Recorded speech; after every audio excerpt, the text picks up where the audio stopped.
It was a quiet night on Spooner Street, and yet something felt off. Where Joe would typically greet you with a smile sat an empty chair. Even the locals didn't respond to anything I did. But I was there for a purpose. Tonight was my first night babysitting for the Griffin family. I approached the house and was greeted by Peter, who showed me to my room in the basement. It was a mess and carried a strange smell that should have been my first sign to get out of here. But he seemed like a nice man, so I just thanked him and cleaned up the mess the best I could. It was at this point that I heard a cry coming from baby Stewie's room. I pushed open the door, but Stewie wasn't crying.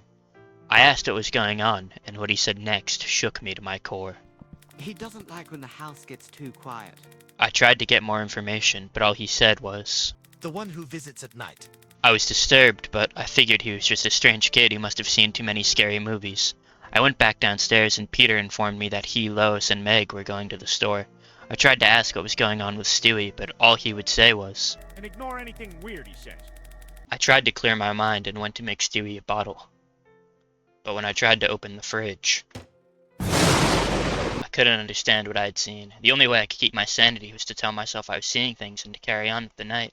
But knowing what I do now, I fear the worst about what I saw. I went to go give Stewie his bottle, but when I gave it to him, he changed. He told me to check the window, and when I did, I don't know what it was that appeared at that window, but something tells me I'm glad I didn't have to find out. It was at that point when the phone rang. It was Lois. She assured me they would be home soon. I hoped that when they returned I might be able to get some answers, but for the time being I had to help Brian pack a bag for his sleepover. I was able to get Brian packed and send him on his way when I realized I should probably check on Stewie again.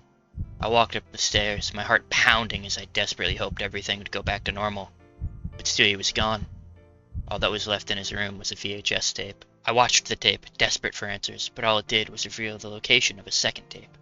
I went to put the second tape in when I heard something.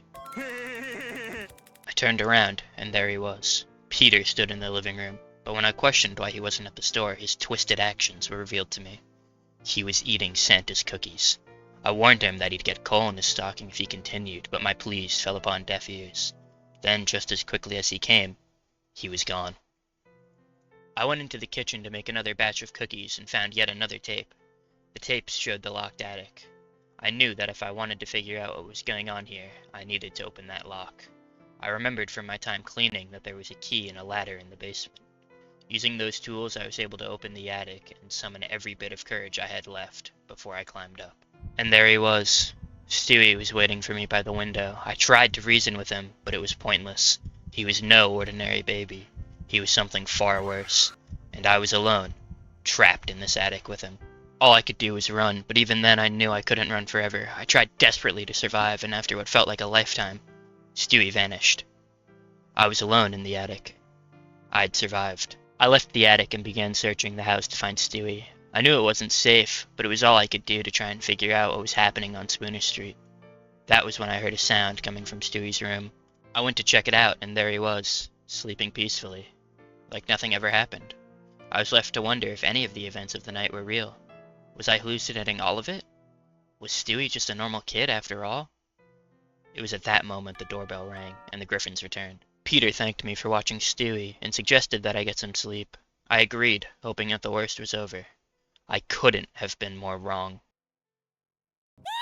I was awoken in the middle of the night by a scream. I rushed upstairs to check on Stewie, but the door was locked.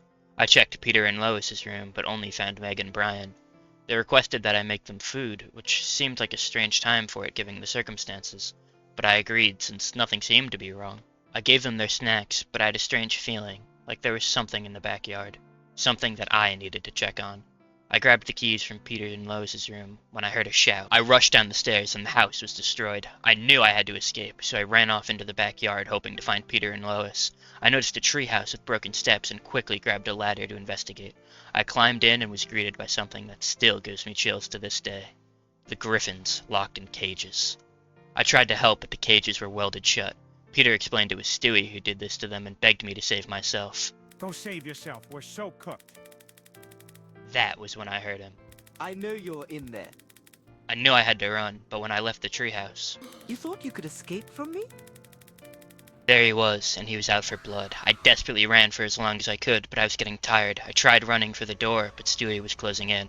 I thought it was going to be the end, but again, he vanished. Just like in the attic, Stewie disappeared. But unlike in the attic, this time I knew that I needed to get as far away from this house as possible. And that I did. I took the next bus out of Quahog, and I never looked back. I may have survived my night on Spooner Street, but I was never the same after that night.